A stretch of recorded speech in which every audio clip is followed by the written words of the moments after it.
আপনারা খাপরা টালি কিভাবে ফিটিংস করবেন। প্রথমে লম্বা চওড়াটা স্কোয়ার আছে কিনা দেখে নেবেন। তারপরে হালকা করে প্লাস্টার করে নেবেন। তারপরে সিমেন্টের ঘোলা দেবেন। তারপরে মোটা করে সিমেন্ট খুন্নি দিয়ে গোড়ার সাইডে বেশি দেবেন। তারপরে একটা একটা করে বসাবেন, যাতে কোনো প্যাঁচাকোনা থাকলে লাস্টের সাইডটা খারাপ হয়ে যাবে, আপনার ফিটিংসটা ঠিক হবে না এবং ব্যাকেটারা দেখাবে। এবং টালিটা বসার আগে আপনি সুতো দিয়ে একটা দাগ দিয়ে নেবেন।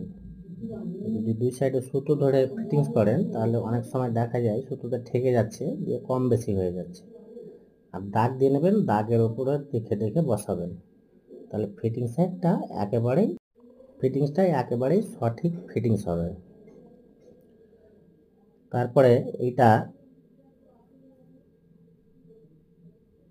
ফিটিংস চার্জ পার খাপড়া টালি 20 টাকা পিস নেবেন এবং স্লোপিং যে ঢালাইটা করেছেন 100 টাকা স্কোয়ার ফিট নেবেন।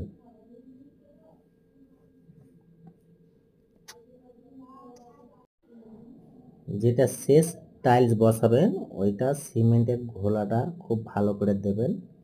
টাইলসটা ফিটিংয়ের পরে গোড়ায় কুন্নি দিয়ে সিমেন্ট দিয়ে দেবেন, তারপরে ওপরে বালি মশলা দিয়ে দেবেন, তবে সূর্যের তাপে এটা ফেটে যাবে না।